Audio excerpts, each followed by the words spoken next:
Hi friends, வணக்கம் and welcome to RK news Tamil Nadu channel. சற்று முன் வெளியான முக்கிய அறிவிப்பு. உயிரிழந்த போக்குவரத்து ஊழியர்களின் வாரிசுகள் 28 பேருக்கு பணி நியமன ஆணை. செய்தியை முழுமையாக கேட்கறதுக்கு முன்னாடி நம்ம சேனலை சப்ஸ்கிரைப் பண்ணலாம். சப்ஸ்கிரைப் பண்ணிக்கோங்க, மறக்காம பெல் பட்டனை கிளிக் பண்ணிக்கோங்க. அப்போ தான் நம்மளுடைய அப்டேட்டட் நியூஸ் உங்களுக்கு உடனுக்குடன் வந்து சேரும். அரியலூரில் பணிக்காலத்தில் உயிரிழந்த போக்குவரத்து கழக ஊழியர்களின் வாரிசுகள் 28 பேருக்கு திங்கட்கிழமை பணி நியமன ஆணை வழங்கப்பட்டது.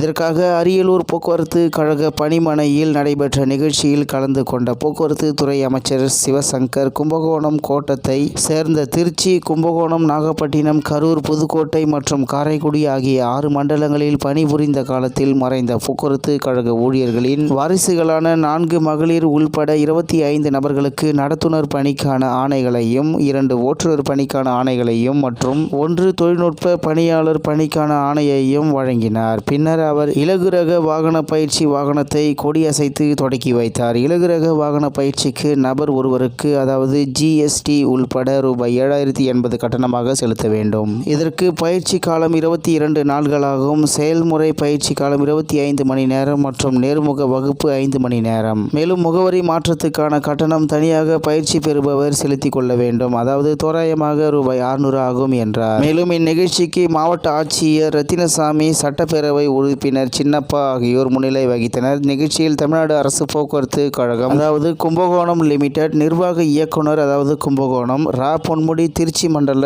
பொது மேலாளர் முத்துகிருஷ்ணன், அரியலூர் நகர்மன்ற தலைவர் சாந்தி கலைவாணன், துணைத் தலைவர் கலியமூர்த்தி உள்ளிட்டோர் கலந்து கொண்டனர். இந்நிலையில் கும்பகோணம் கோட்டத்தை சேர்ந்த திருச்சி, கும்பகோணம், நாகப்பட்டினம், கரூர், புதுக்கோட்டை மற்றும் காரைக்குடி ஆகிய 6 மண்டலங்களில் பணிபுரிந்த காலத்தில் மறைந்த போக்குவரத்து கழக ஊழியர்களின் வாரிசுகளான 4 மகளிர் உள்பட 25 நபர்களுக்கு நடத்துனர் பணிக்கான ஆணைகளையும், 2 ஓட்டுநர் பணிக்கான ஆணைகளையும் மற்றும் 1 தொழில்நுட்ப பணியாளர் பணிக்கான ஆணையையும் அமைச்சர் சிவசங்கர் வழங்கினார் என்று தகவல் வெளியாகி உள்ளது என்பது குறிப்பிடத்தக்கது. இத்துடன் இன்றைய முக்கிய செய்தி நிறைவு பெறுகிறது. மேலும் இது போன்ற செய்திகளை உடனுக்குடன் தெரிந்து கொள்ள ஆர்கே நியூஸ் தமிழ்நாடு சேனலுடன் இணைந்திருங்கள். நன்றி, வணக்கம்.